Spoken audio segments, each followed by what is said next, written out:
we understand the need for them to be on the ground, to be close to the action, to be able to report that completely. But the officers, when we're setting them those objectives around using dispersal tactics to clear what have been, or a crowd within which there have been elements who have been hostile and aggressive towards the police, that's not the time for officers to then stop and engage in a conversation about necessarily who someone is. That doesn't give them carte blanche to go up and give anyone a whack with their shield. Absolutely not. Individual uses of force need to be justified by the officer. I'm absolutely clear on that.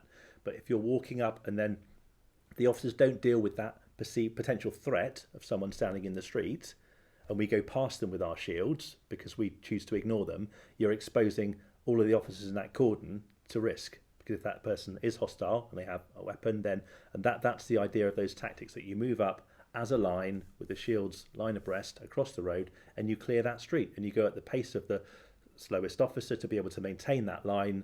And then if we need to deploy the horses and dogs through, then we will, to be more dynamic. But those are the tactics that were being used. And as I said, that's not the time, I don't think, to be putting yourself in a position where you're not heeding the requests to disperse from the area, or at least move back and keep a reasonable distance from the line. And there were many other members of the press there who were able to do that and gain the important footage and insight that gives them that ability to cover what was a really important story. I absolutely get that, but I don't think it's fair to level criticism against those officers for that incident. However, Deanery Road and Park Street, absolutely, there's learning for us, and we've taken that learning. So how we acted upon that was a local senior representative from the National Union of Journalists came into our briefings over the subsequent weeks to talk about the role of the press, to show we had then a photograph of the ID card that members of the press should be carrying with them, to help officers in that issue around identification where we can, to talk about the objectives of the media and citizen journalists as well, and what people the insight they would want to get, and how we can facilitate that, but kind of where the lines are.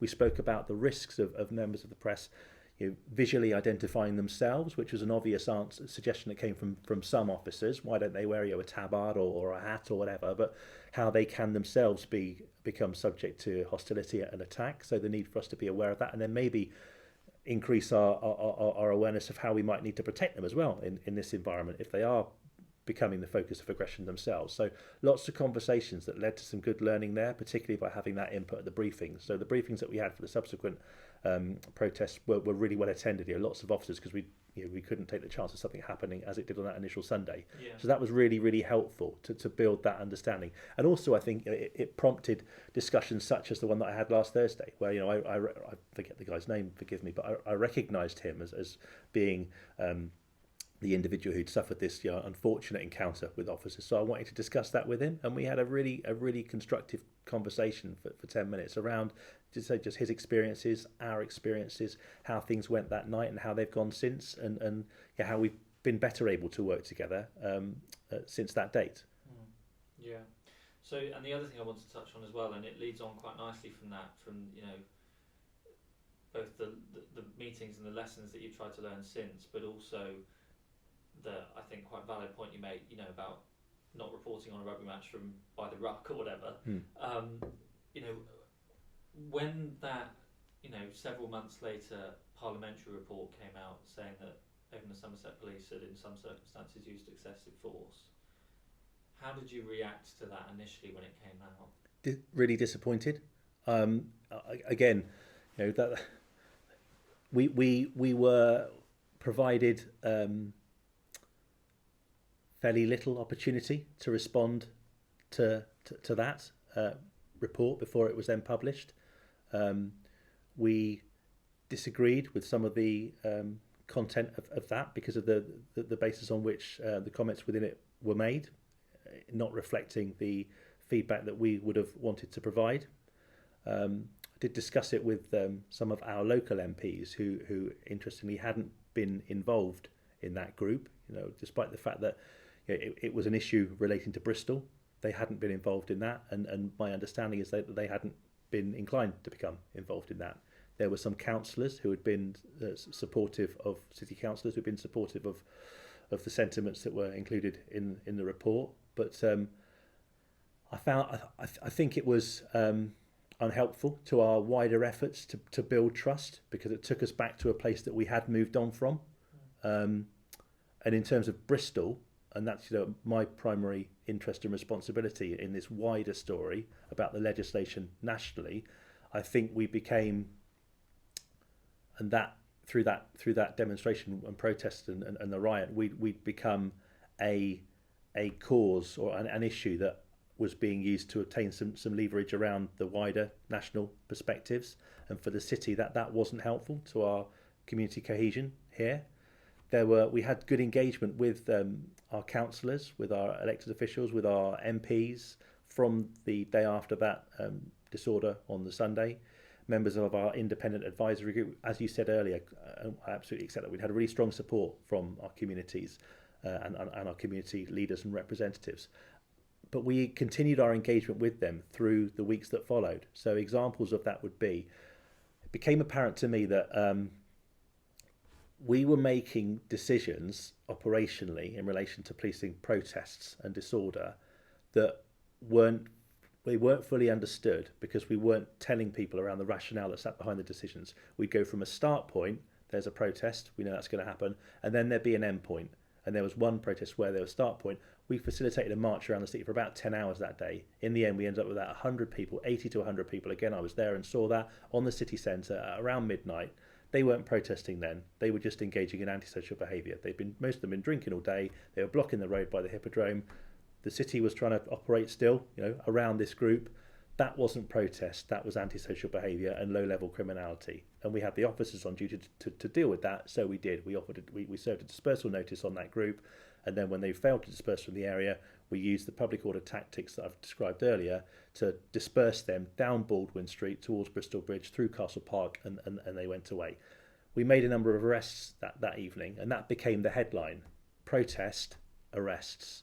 There'd been 10 or 11 hours of story to tell between that time. So what we'd done by that time is I'd started writing an hourly update email to all of our key contacts. So that included the mayor, the chief executive of the council, the MPs, other elected officials, members of our independent advisory group, who are community representatives across the city, the management of the business improvement district in the city, and other people who were interested in this issue and wanted to be able to understand and share information with their communities. So by sending them an hourly update of what was happening from the 2:00 start time through to 1:00 in the morning, they were able to gain insight into what we were doing and why we were doing it. So for many hours of that protest, our objectives were facilitating peaceful protest, officers walking around with the group to ensure their ability to have their voices heard, but not in a way that impacted disproportionately on the wider community, and not in a way that brought any threat or risk to the wider community. There were things that we did during that. Times we deployed a number of officers to the bottom of the M32, because them going onto the M32 would have been problematic for the city. So we were committed to stopping that happening. So we did. So we deployed a far more visible presence at those points during the demonstration. And then when they moved away from that location, we'd thin out our resources and just go low-key facilitation again. All of these things were shared with our partners through those updates. So they had a real clear understanding of the ebbs and flows during that day. And then by the end, when we came to the point where we've now still got 80, these are the same 80 who've just been going around for the last 2 hours. They're all drinking heavily. They're starting to engage in low-level antisocial behaviour. There's the risk of disputes with motorists who are trying to drive round or through the group.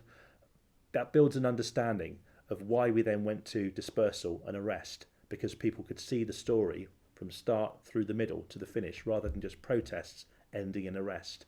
So that was really helpful to us to build understanding and gain that support. We also invited, I spent a day with Kerry McCarthy, who attended on behalf of all of the MPs, to come into our Silver control room to see how things played out. That was on this day that I'm referring to, in fact. So Kerry had that insight into what we were doing, to come and see and ask questions of us in the Silver Command Centre up at headquarters, see how we plan, monitor and oversee events like this. And we've done that since. So we had a protest, the protest by the women's groups around women's safety that happened last week. We had a member of our Women's Independent Advisory Group who again came into Silver Control to oversee and witness how we are running things.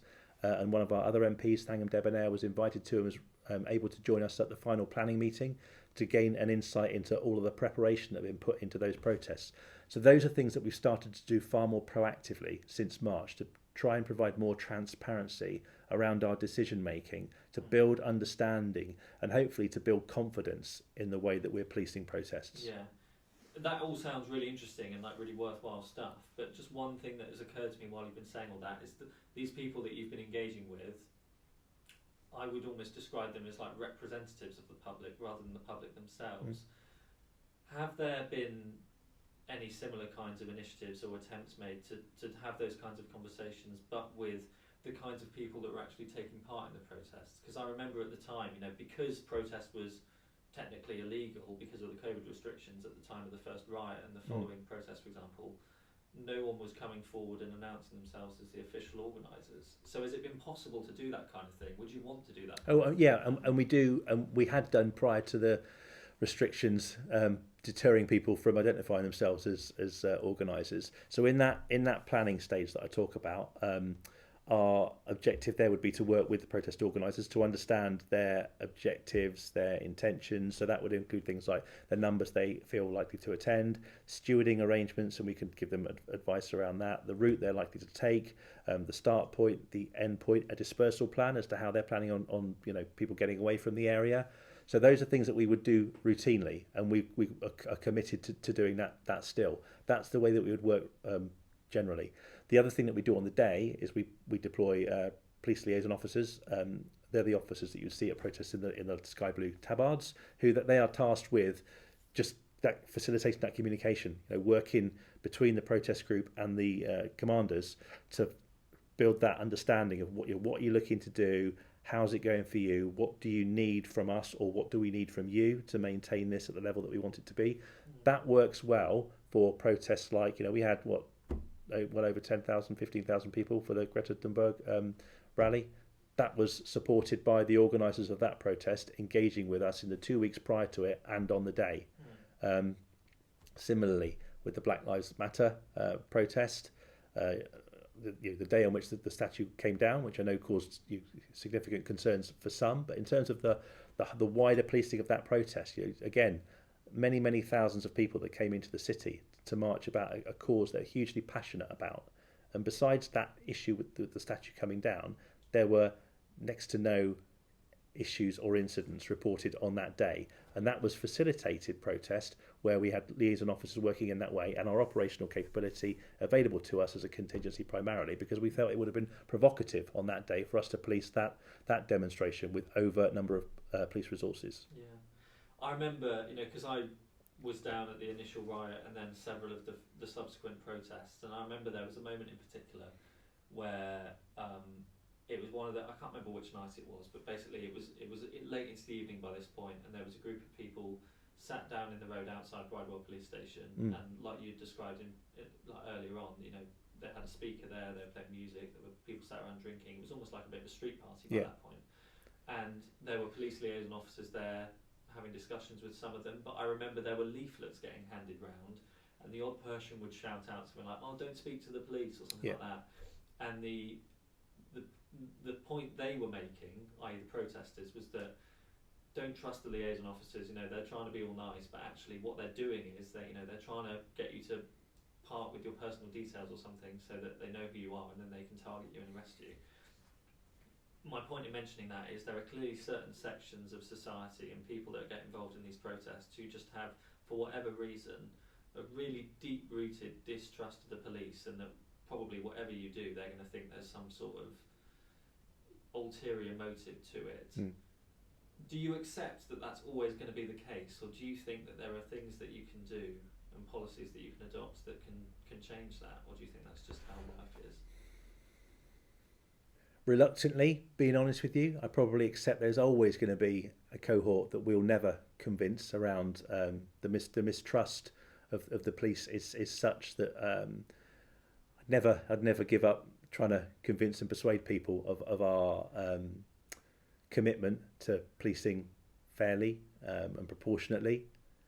But some of the things you hear, some of the conspiracy theories that you hear around, the corruption that's alleged, the intentions that they feel that we have, are so far from how I feel and how I operate as a police officer and what I've seen in my 26 years in this organisation, that it's alien to me what's alleged. So it is. I think it's so important that we continue to have these sorts of conversations to try and build up trust and understanding around what we do. I absolutely am wholly committed to improving, increasing our transparency. That's why I've been keen to lead on a lot of the issues that I've spoken about around giving people that insight. So members of our independent advisory group who are representatives of our communities, I've written off 3 days in my diary between now and Christmas to accompany them up to our public order training centre and spend the day with them, observing training and just answering their questions around what we do and why we do it.